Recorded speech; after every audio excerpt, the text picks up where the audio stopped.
Don't miss the tea. Subscribe now. Girl, pour the wine. Pour the big glass. No, the biggest one you have, because I am spiraling. I am fully, completely, 100% spiraling. Okay, so you know the situation with Liam, right? We've been together for 3 years, but I think I've made a huge mistake, and I feel like I'm suffocating. We met in college in the Midwest, but after graduation, I moved back home to the East Coast.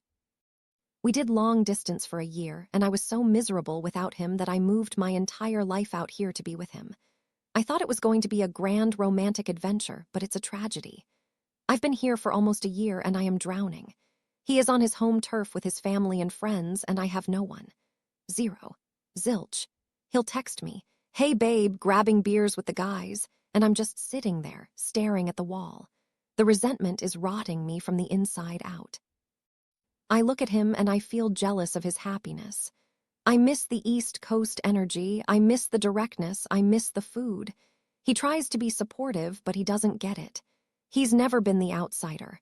Finally, I couldn't hold it in anymore. I knew I had to tell him how I really felt. We were sitting on the couch, and he was talking about plans for next summer when I just started sobbing, ugly crying. I told him everything. I said, I am unhappy, I am lonely, I hate it here. And this is the part that hurts the most. He looked at me and he looked so sad and he hugged me and said, "I'm so sorry you're unhappy, babe." But then came the but. The one word that changed everything. He looked me right in the eye and said, "I'm sorry you're unhappy, but I'm not leaving." He didn't even hesitate. He didn't say, "Maybe in a few years we can try the East Coast."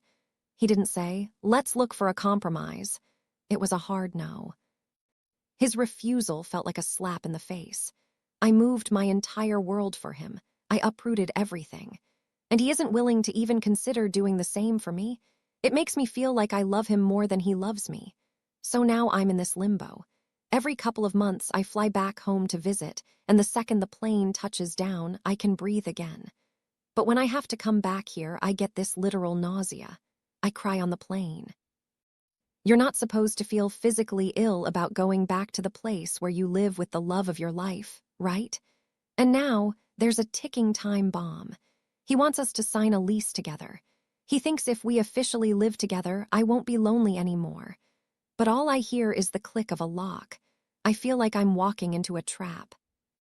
If I sign that lease, I am locking myself into this life for another year. And then we get engaged. And then we buy a house here. I can see the future and it looks so bleak. I'm faced with an impossible choice.